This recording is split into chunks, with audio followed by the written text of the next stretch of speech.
Huffington, thank you so much for being here with us today. How does it feel to be back? I feel incredibly moved to be back home. Greece will always be home. I've always felt Greek, not just because of my accent, but because of the depth of my connection to the country. I was brought up around the corner. I went to school in Plaka. Now your book, Thrive, it's simply fascinating. That book came from a personal incident of yours. Tell us a little bit about it. 7 years ago, 2 years after I launched the Huffington Post, I collapsed. That's how the book opens. A dramatic scene of my collapsing from burnout, sleep deprivation, exhaustion, hitting my head on the way down, breaking my cheekbone. That was really the beginning of my asking these deep questions. What is success? What is a good life? Now, as a result of the crisis, a lot of young people are doing what you did. They are leaving Greece in search of a better future, of better opportunity.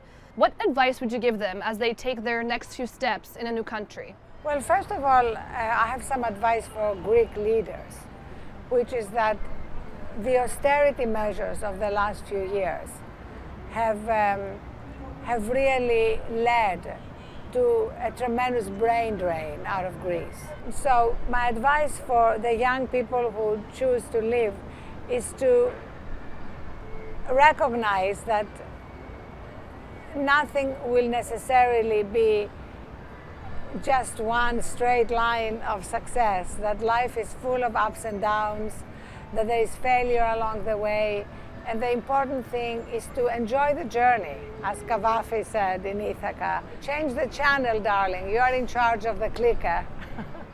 Now let's talk about the Huffington Post. You founded one of the most successful online news platforms on the planet. How did you do that? I founded the Huffington Post in 2005.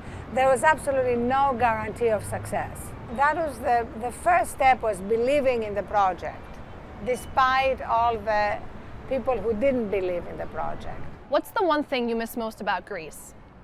I think the way we connect with people.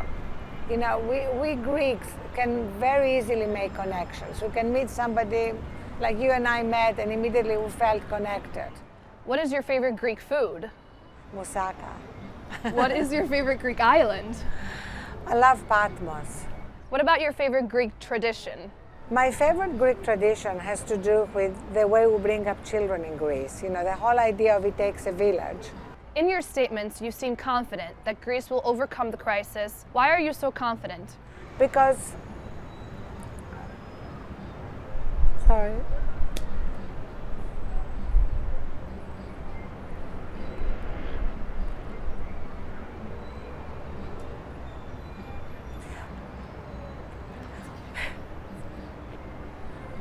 I know how hard it has been for so many people, and I feel it's so important to just connect with the fact that the Greeks have always overcome crisis and adversity.